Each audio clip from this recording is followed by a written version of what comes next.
And welcome back, everybody, to another episode of MLB DFS Quick Hits, your Friday, September 11th edition. 10 games on tap tonight. Wild slate last night. We could talk about that slate last night for a long time, but I'd like to let it go because, my goodness, it was just insanity. We knew that the weather was bad in New York. That took place. Then there was sketchy weather in Chicago. And then Dustin May goes 1 inning. Chris Paddock goes 2 innings. It was craziness. Alcantara had no defense behind him. Ended up giving up 6 runs, 3 earned. Got you 10 DK points. And guys in the Slack chat, the free one on Fantasy Sports Degens, if you'd like to get in, let me know. They're saying that no one scored. I didn't look into it, but they said they looked into it and no one scored more points than Alcantara on the mound last night.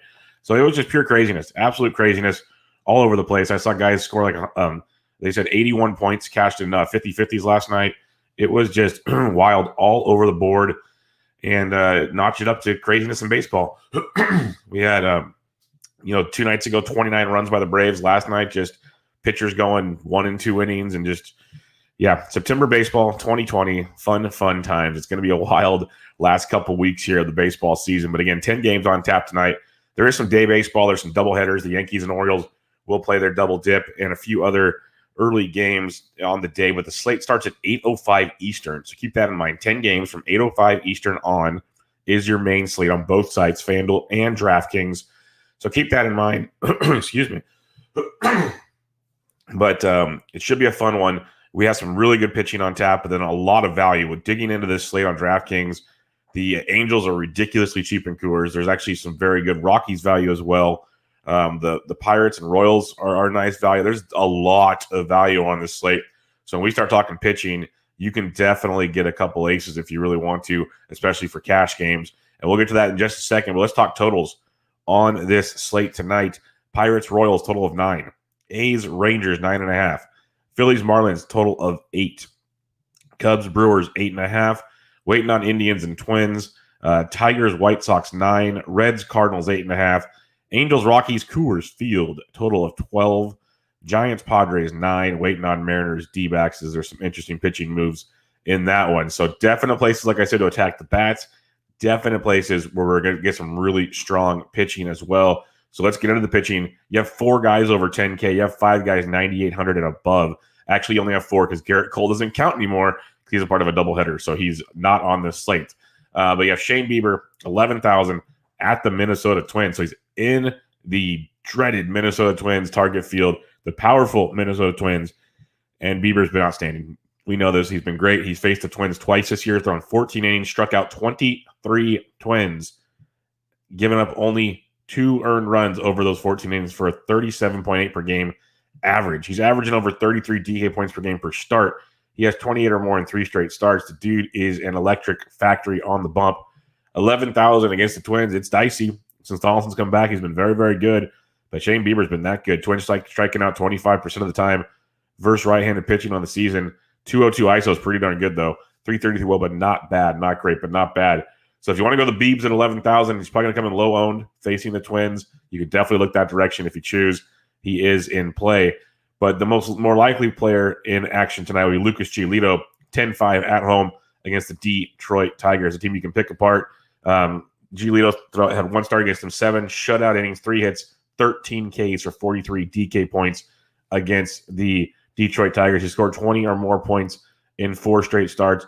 He's only had 1 start over his last 8 where he didn't get you at least 20 points. So he's been very, very effective, very strong floor, much, quote-unquote, safer matchup than Bieber versus Minnesota. Bieber will come in much lower owned, so it makes it intriguing to go to the Biebs. But when you look at Detroit, striking out 28.3% of the time versus righties with a 233 average and a 300 WOBA, something you can definitely attack when you want to look at pitching. So Giolito at 10-5, I give him the bump over Bieber, which is crazy to think about because Bieber is the better pitcher. But just matchup-wise, save $500, put Giolito in cash, Bieber and GPPs for sure with that matchup and lower ownership. And then Kenta Maeda, $10,200 at home against the Cleveland Indians. Maeda's been electric this year as well. He's faced Cleveland twice, 11 innings, 13 Ks, only allowed 1 run on a solo shot, averaging 26 points per start against the Indians. He's been great, basically 20 or more points in 5 straight starts, and he's got 20 or more points in 7 of his 8 starts this season. So been very, very consistent, very, very solid. You know, he's only thrown 91 pitches the last 2 starts. He hasn't thrown more than He threw 115 that when he was trying to get the no-no. Other than that, 91's been his max. So he doesn't go super deep. He's going to get you about 6 innings. That's always a concern with Maeda when you're paying up for that price point. You want that guy that doesn't have that limit. He seems to have 6 innings and 90-ish pitches is where they have him locked in. So that's something to keep in mind. Cleveland striking out 24% of the time, 225 average, 144 ISO, 307 WOBA versus righties. So they struggle tremendously versus righties. Maeda's a really strong play. 10-2 is a steep price tag. I don't mind him in cash because his floor is so great. Giolito Maeda combo and cash is outstanding. It's expensive, but I mentioned there's tons of value we'll get to, especially Coors Field value. I know they're facing German Marquez, but Marquez has an ERA over 7 at home this season compared to 2.8 on the road. So the Angels value will be worth it tonight. So Giolito Maeda, if you can go into a game with 2 guys, averaging 20 to 25 points a start, giving you a 40 to 50 plus point head start on things, that is how you build cash game lineups. That is how you do it. Then we just find the nice solid value floors. That's what we will do today as well. Now, if you don't feel comfortable coming all the way up top here, because again, Bieber, 11K, awesome. Giolito Maeda, very strong plays. Captain Obvious stuff there. You can slide on down. You can look at guys like Adam Wainwright, who's been actually really, really strong this year. $8,800. He's at home against the Cincinnati Reds, the Cincinnati team he faced a little while back. 7 innings to earn, 4 Ks for 16 DK points. He has 21 and 37.5 in his last 2 starts. He's got a really good floor of 16 or more in 5 of his 6 starts this year. So that makes him cash game viable as well. You prefer the ceiling, but we've seen 20 plus in 2 straight, which is obviously very, very nice to look at with Waino. But facing Cincinnati, striking out almost 25% of the time versus righties with a 210 average, 312 WOBA. Waino at 88 is a very cash viable play. Not sure he's got the GPP ceiling. Again, he does have a 31-pointer here recently, but more often than not, he's been in that 16-ish range this season. So look at Waino at 88 for a nice cash game play if you want to save some money at the pitcher's position. You compare Waino up with Giolito very, very nicely on tonight's slate. Going down a little farther, you look at the likes, there's not much. I'm just going to say it. It's a very top-heavy night. The other pitcher I really like if you're going to punt is Yusei Kokuchi, preferably in a GPP, but if you want to get all the bats, you could do it in cash with a Giolito, with the Maeda. I like the idea in a GPP going Bieber and Kokuchi. I think that's very good, but Kokuchi can match up with any of the big dogs up top. He's coming off a very strong start his last time out. He has not faced the Arizona Diamondbacks this season, but Kokuchi, 17 or more points in 2 straight starts. He has 6 or more Ks in back-to-back starts. He has 5 or more in 3 straight, 5 or more in 4 of 5. He has 17 or more points in 3 of his last 5. It's more of a when he's not walking guys, when he's locating things, he's been very effective. Similar to Maeda, though, 89 pitches his last time out. You got to watch what he does here. 89, 81, 89, 95. That's been kind of his repertoire. So 5 to 6 innings for Kokuchi is where he's at. People will see the 5.23 ERA, and they're going to panic. You look at his go deeper with Kokuchi. 5.23 ERA, but he's got like a below 3 FIP, a barely over 3 xFIP, so he's been a little unlucky. He's before his last 2 starts, we gave up home runs in each start. He hadn't given him a home run all year. He's barely getting barreled up on the season. Very interesting pitching option with Kokuchi at $6,200. And the more important thing, I guess, is he's facing an Arizona Diamondbacks team that we love to pick on. When they face left-handed pitching, they're striking out a whopping. That is not what we wanted to go there. First left-handed pitching. Update the page, Fangraphs. And we are just lost right now. That is brilliant. That is brilliant. That is what we want to do. There we go. All right. Arizona Diamondbacks, when they are facing left-handed pitching, striking out over 21, almost 22% of the time, 214 average, 105 ISO, so very little power, 265 WOBA. So they're not striking out a ton, but they're also not hitting the ball very hard. You got Christian Walker is mainly your main source. If Kevin Cron cracks the lineup, sure. But they're really not doing much of the plate, period. So feel free to take a look at Kokuchi at 62 as a punt on today's action. So Kokuchi's your punt. Waino at 88 in the middle is somebody you could definitely take a look at in cash. And if you want to in GPPs, sure. But it's Bieber in GPPs, Giolito Maeda in cash. Obviously, you can go them in GPPs as well, but those are your cash pitchers up top. Lots to like at the position tonight. Very top-heavy, but very strong pitching position. Catcher's position tonight is where you're going to start deciding if you want to spend money, but you're probably going to usually save in this range. I'm just going to get off the big boys up top. You know, they've been doing well, but I will save at the catcher's position tonight. You can look at guys like Joey Bart versus Garrett Richards at 35. That's somewhere I would start. Bart's really starting to get it going. Still looking for that first home run, but he's showing you his hit tool, hitting for average, and he's hitting the ball extremely hard. So eventually it's going to start all clicking there with Joey Bart at 3,500. Enjoy him. I have a very good feeling when we talk about him next year on Quick Hits. He's going to be in that top, 10 priced catchers pretty regularly with Joey Bart. Jacob Stallings at 3K versus Bubic I like a lot. Pittsburgh and Kansas City. It's not the sexiest of games. I did mention the game totals at 9 in that one. It's a game that we can attack both left-handed pitchers. I prefer the Pirate side of it, but there's lots of values on both sides of the equation. Pirates have a 4.4 team total. Royals have a 4.6 team total. Lefties hitting 438, righties 322 off Bubic. So you can definitely have some fun there. Jacob Stallings at 3K, someone to attack. And then it's just kind of find your values that come out. Like if Max Stassi's catching for the Angels, he's 2,600. Ben Boom's cheap for the Angels if he's catching. I like other cheap Angels. I might not get as, I like other cheap Angels that actually are producing right now. Let's put it that way. So you could look that way. But Dalton Varsho at 2,300. I know it's lefty there. Keep him in mind. Kelly for Arizona is 23 as well if you're not using Kokuchi. Cam Gallagher of Kansas City is only 2,200. So he can be a punt. Tucker Barnhart's only 22. If Stevenson's catching for Cincinnati, he's 21. There's tons of punts at catcher. See what comes out in lineups. You might be able to pay up if you save elsewhere. Like Grandal versus Casey Mize is interesting at 53, but I prefer not to pay up at catcher if we don't have to. First base position, now we get to start having some fun. Yeah, Jose Abreu versus Mize at 55. You can go there if you choose, but I looked at guys like Matty Olson versus Garcia at 5K in a GPP. Olson went deep on Thursday. If the average isn't there this year, but the power has definitely been there. So Olson at 5K, worth a look in that one for GPPs only. But you can go down to the 4K and below if you really want to save some cash. There's a lot down here to like. In GPPs, we got Milwaukee facing the lefty Lester. Jed Jericho, first base, third base eligible at 3,900. He's been swinging a pretty decent stick of late. Hitting 393 over his last 10 with 5 home runs, averaging 10.4 over his last 10. He's been very, very productive, showing a lot of power. We know how he loves to hit lefties in his matchup. Brewers have a 4.65 team total. Lefties 352, righties 345 off Lester. So Jed Jericho in a GPP is definitely a live play. Hunter Dozier's only 38 versus Brault. Get behind that for sure. Mentioned Christian Walker earlier. He's 37. There's definite options to be had down here, but it gets even better. Brandon Belt's only 3,300 versus Trevor Richards. I don't understand what DraftKings is doing with these pricings. Brandon Belt is just smoking the baseball. He really, really is. So it's tough to see. Lefty's hitting 361, righty's 330 off Garrett Richards. So Brandon Belt at $3,300 is just ridiculously cheap in this matchup tonight. But wait, there's more. The play that everyone should be playing, especially in cash, which makes no sense to me, this price tag, but I'm going to say this about Angels players a lot, is Jared Walsh at $2,500. The power hitting lefty homered for his second straight game yesterday. He's at 12 or more points in 3 straight games. He has 12 or more points in 4 of his last 5 games. He is crushing the baseball. I wrote the values article at RotoBaller today. He's 100% in that values article. He is just doing everything right over his last 7 games, hitting for power, great plate discipline. He's doing it all. $2,500 in Coors versus German Marquez does not make any sense to me at all. I don't care if your track record is not great. He's at least 3,500. Like 2,500 is just asinine for Coors Field.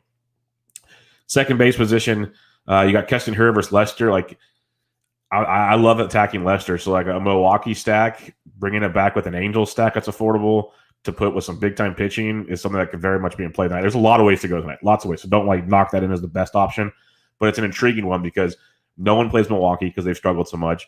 Everyone's going to play the value Angels, but then you can get to the high price pitching and really do some damage. So there's a lot of ways to attack this slate. And Keston Hiura at 53 versus Lester should go pretty much overlooked this evening.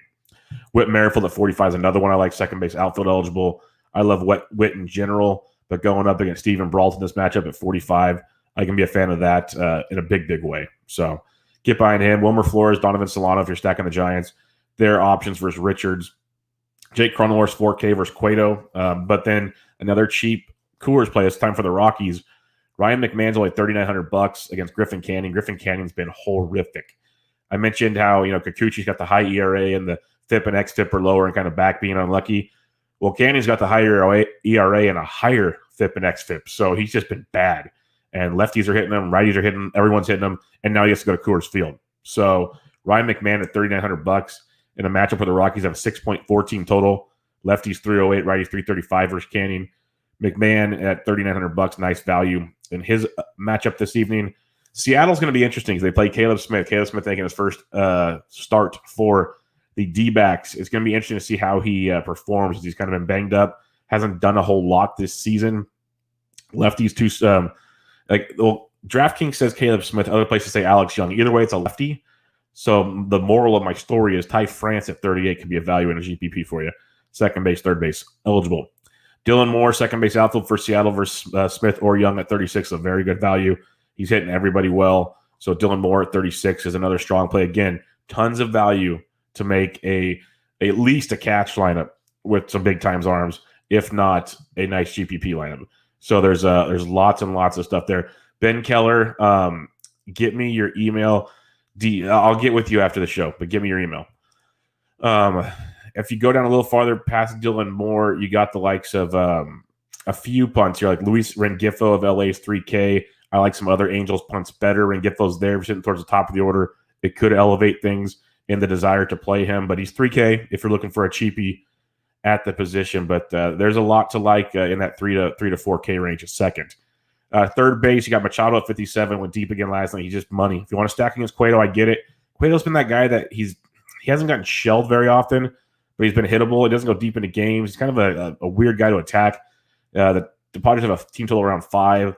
Lefties 373, righties 264 against Cueto. So he's done well. Like he hasn't been just complete garbage. He's one of those guys that he might give up 3 or 4 runs. So like you want to attack him, but he doesn't give you enough fantasy value. Like if you're hitting against him. So it's a weird dynamic. You basically have to take him deep or you're not going to accumulate enough points to make it worth your while very often. But going down farther, you got Tommy Edmund versus Luis Castillo at 52. I think that's very, very intriguing in his matchup. But Anthony Rendon, he's only 49 in Coors. Like he should be 49 on the road in like Pawtucket or in Buffalo or in Tampa Bay. He's $4,900 in Coors. I just don't wrap my head around what this pricing is here with the Angels. But Rendon is a great play at that price point. Just a very, very strong play. Longo's been hitting well. He's 4,400. Josh Donaldson at 41 versus Bieber is an interesting GPP play. But then again, you got Castro at 39. You can take advantage, or Jericho at 39. Emily, my bad. Jericho at 39 versus Lester. Ty France at 38. Two guys we mentioned already. But Maikel Franco at 35 is a strong value against Steven Brault. Franco's been hitting cleanup for the Royals and swinging a good stick, hitting 325 over his last 10 games. Put up a 30 spot yesterday, 11 points a couple days before that. He's got some big time upside, hitting 271 on the season. Maikel frickin' Franco, $3,500. That's impressive stuff. Brian Hayes only 3K versus Bubic is a very strong value. The kid's been raking since he's got called up his first 7 games. He's hit safely in 5 of 7, 4 extra base hits. Plate discipline's really, really strong. His quality of contact, his barrel rates, his hard hit rates, very, very strong. So 3K for Brian Hayes versus Bubic is a very nice look. Matt Ice of the Los Angeles Angels, third base outfield eligible, 2,700. I'm not running to play him so much as I would be playing, our boy Walsh at first base, but Ice another value if you want to go that direction. Shortstop position, you got Tatis. Trevor Story and Coors only 58. That's phenomenal because Griffin Canyon is not good. Not good right now. He's broken. He should have surgery. Should have had surgery. So Story at 58 is very, very nice. You got Tim Anderson who's strong in his matchup as well as 57. Just give me Story for $100 more. Just do it. That's the way to go. If you're going to save some cash, though, you can slide on down a little farther. Marcus Simeone at 41 is an interesting play if you're stacking the A's. Oh, my God. I missed this one earlier. Andrelton Simmons is only $3,900 versus Marquez. Andrelton Simmons hitting 341 over his last 10 games, double digits in 2 straight, multi-hit games in back-to-back games. He's hit safely in 4, 5, 6, 8 of his last 10 and 7 of his last 9 games. He's got double-digit hits. So Andrelton Simmons at 39 in Coors is very strong in that matchup. Another very, very nice value for the Halos. If you're going farther down, like Adalberto Mondesi, he's actually been swinging it really well of late, which is really weird to say. He's $2,800 as a nice value at the shortstop position as well.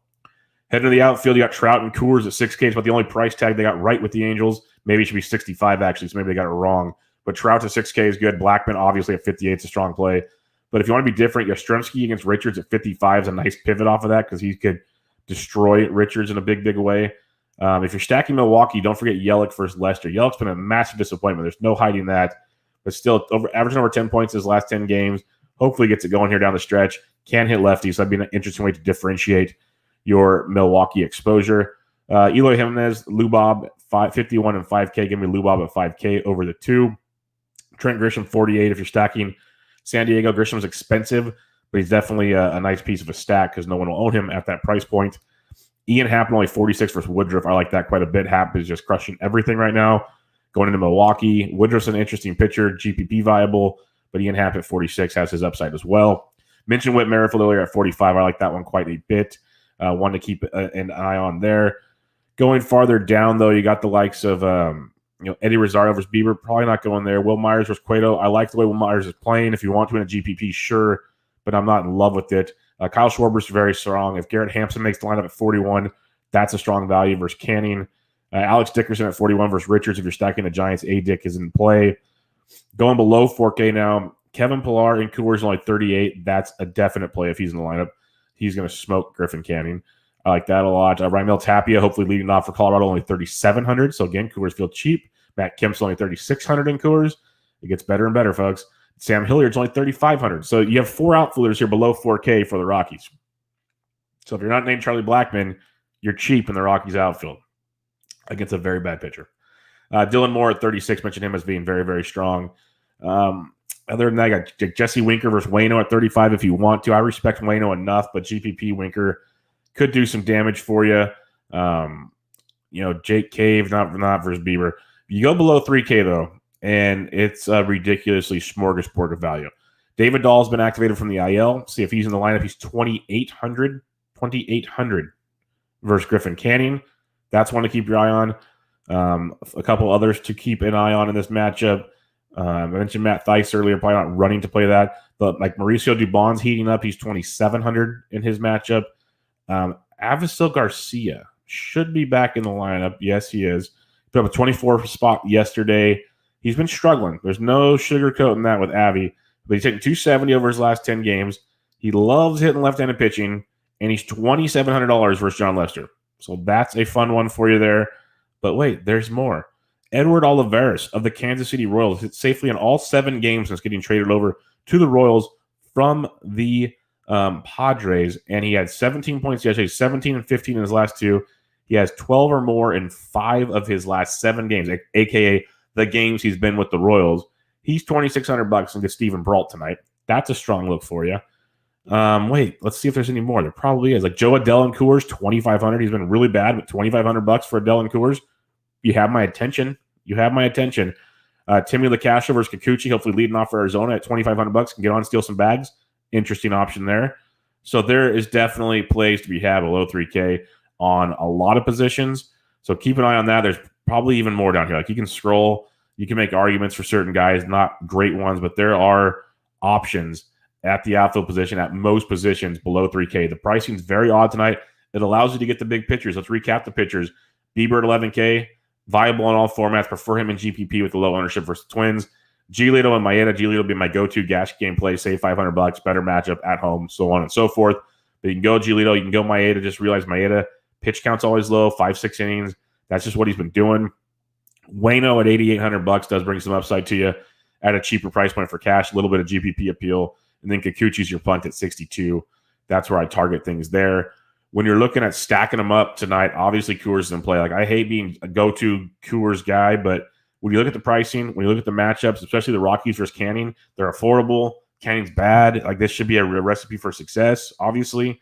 The Angels get to play Marquez, who's a better pitcher, but I mentioned in Coors, ERA over 7 at home compared to 2.8 on the road, and they're extremely cheap. Like Walsh should be like a go-to for me at 2,500.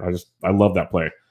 So Angels and Rockies obviously stack them up tonight. White Sox versus Mize is interesting because Mize has not been good. Doesn't go deep into games. Then you got Detroit bullpen versus really good White Sox offense. So the White Sox are priced better than the Rockies are. That just tells you where this is. It blows my mind. I know I sound repetitive here, but like how do you screw up a product so good? But White Sox versus Casey Mize is definitely there tonight. Other ones to take in mind, Brewers versus Leicester has my attention. Brewers' bat's been super inconsistent, but Leicester's been bad, so I can go there. Pirates Royals for some value in their matchup with Brault and Bubic is another one to possibly attack this evening. And then other than that, you're going to take your shots in certain ones here and there. But it's hard to avoid Coors tonight. I really hate that. I really hate just saying play Coors, but that's where you were at tonight. Mariners late night versus the lefty Young or Caleb Smith is very, very intriguing as well. Ben Keller, if you could type in your Twitter address or Twitter name, I will get to you after the show and get you into the Slack chat. But that'll do it for today. Housekeeping notes, I'm on Twitter at BDentric. If you have any questions, hit me up there. I will help you the best I can. Just at me or whatever on there, and I'll make it work for you. Also, if you'd like to give a rating and review on iTunes, I'd really appreciate it. It'll help the podcast out a ton. That's all I ask for when doing this, giving a rating and review there. You can always watch the videos on the RotoBaller YouTube channel. Just give a like and share over at RotoBaller's YouTube channel. If you want to join the RotoBaller Premium Slack chat, premium tools, premium articles, use promo code Bubba for 10% off over there. I hope everybody has a great week and a very successful Friday night on the Diamond. I'll be back with you on Monday as we have a couple weeks of baseball left. But good luck. Stay safe out there. Enjoy your weekend. And let's make some green screens. I'll catch you guys later.